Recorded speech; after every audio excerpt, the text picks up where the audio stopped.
मैं कानपुर रहने लगा।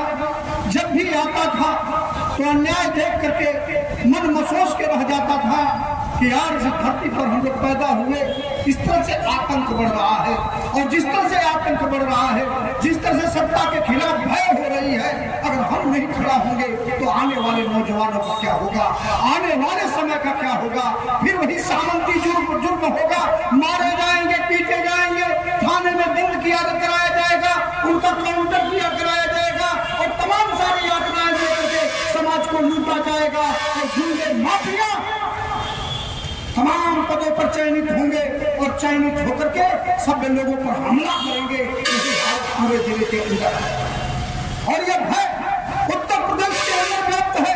हमने अभियान चलाया था, मन बना लिया था कि जीवन एक बार मिला है, आदमी पैदा होता है वो मरता है, लेकिन वो व्यक्ति जो समाज के लिए मरता है वो जिंदा रहता है और जो मार करके जाता है उसके दूसरे दिन ही उसको लोग भुला जाते हैं। नौजवानों, ये दोहरी घाट की धरती क्रांतिकारी धरती है। जब देश में कहीं जाओगे तो मधुबन की क्रांति का नाम पूरे देश में सीधा फाड़ के लिए जाता है और जब मधुबन की बात करोगे तो मऊ का नाम आ जाता है। आज हरिचंद पांडे और तमाम सारे साथी जो खड़े हुए हैं और पूरे प्रदेश को एक संदेश देने का काम किया है कि पूर्वांचल में वही मऊ और मधुबन और दोहरी घाट की धरती फिर अंगड़ाई लगी है। और कोई भी व्यक्ति अगर हिम्मत किसी पर डालेगा, किसी भी कमजोर व्यक्ति के ऊपर कालर पकड़ने का प्रयास करेगा तो याद रखना हम लोगों के हाथ में तही नहीं जमी है। हम लोग भी अपने हाथ में कानून को लेकर के हमला करने का प्रयास करेंगे। हम लोग भी किसी कीमत पर पीछे नहीं। और याद करना पुलिस के लोगों, यही दोहरी घाट थाना है। हमने घेराव संघर्ष समिति की थी। इसी दोहरी घाट थाने में 102 सिपाहियों के ऊपर 302, 201 की मुकदमा दर्ज की गई थी। कानून में यह नहीं है कि तुम वर्दी पहने हो किसी थाने के लाकअप पर बंद नहीं हो सकते। ये कानून में ये पहले लिखा हुआ है। अपराध तुम करोगे चाहे अपराध आम आदमी करेगा। अपराधी अपराधी होता है। अपराधी की कोई जाति नहीं होती है, अपराधी का कोई पद नहीं होता है। इसलिए अपराधियों को सुरक्षा देना पड़ता। और जोगी जी, आप कहते हो कि माफिया के खिलाफ अभियान चला रहे हैं। मैं पूछना चाहता हूं कि पूरी जांच कमेटी तुम्हारी शासन में जो निर्धारित की गई थी, जिले के डीएम ने जो मधुबनी एसडीएम की अध्यक्षता में कमेटी निर्धारित की गई थी भ्रष्टाचार के खिलाफ, वह रिपोर्ट अभी क्यों नहीं आई? और अगर आ गई तो कितने लोगों की संपत्ति की तुमने जो सरकारी संपत्ति लूटी गई है उसकी रिकवरी क्यों नहीं कराई गई? ये दोहरी घाट टाउन एरिया के अंदर जो लूट हो रही है, ये सरकार की संपत्ति जो आम आदमी के कल्याण के लिए आई है, जो आम आदमी के सड़क बनाने के लिए आई है, जो आम आदमी के नाली बनाने के लिए आई है, तमाम गरीब विधवाएं जो विधवा पेंशन के लिए भटक रही है, उनके लिए कोई सहारा नहीं है। उनको भ्रष्टाचार करके तुम उनको विधवा पेंशन नहीं बनाते हो, वृद्धा पेंशन नहीं बनाते हो, बेरोजगारी को तुमने खत्म कर दिया। और तमाम सारे सवालों को लेकर के आज नहीं लड़ोगे तो आने वाले कल का क्या होगा? और जब इतिहास पूछेगा तो ये तुमको कहेगा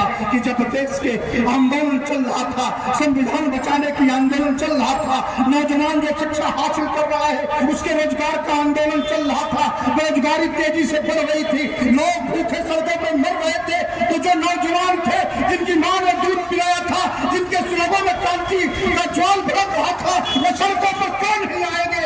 आने वाले को लोग यही कहना शुरू कर देंगे क्या भारत की वो आजाद माँ क्या बाजिल हो गई है, उसने होनहार बच्चा नहीं पैदा किया है जो सड़कों पर अपना खून भी आम जनता के कल्याण के लिए दे सके।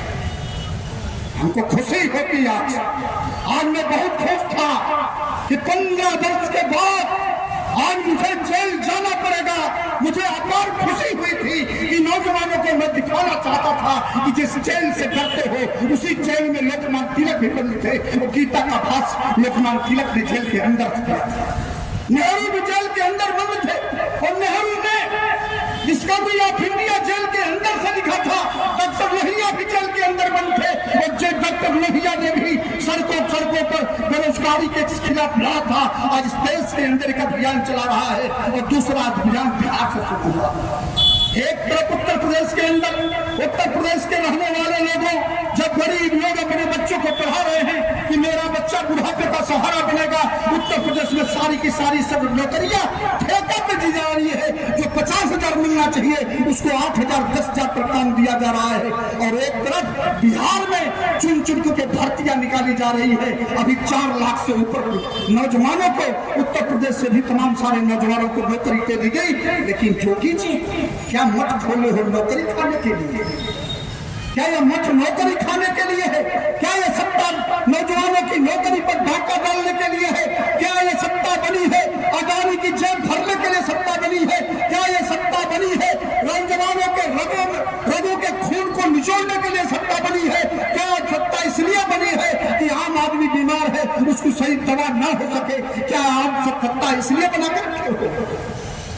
इसलिए मेरे साथियों मैं कहना चाहता हूं कि लोग पूछते थे किसकी सरकार में धरना हुआ है।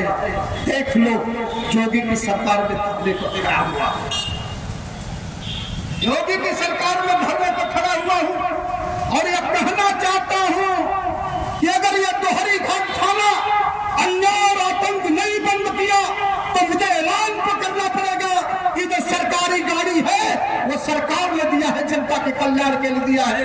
ये जो 100 की कुर्सी दी गई है वो जनता के कल्याण के लिए दी गई है। तो इसके बाद हम ऐलान करेंगे कि डाकू को सरकारी गाड़ी से चलने का कोई अधिकार नहीं है, सरकारी कुर्सी पर डाकू को बैठने का कोई अधिकार नहीं है। इसके बाद हमारा ऐलान अब होगा, आर पार का संघर्ष होगा।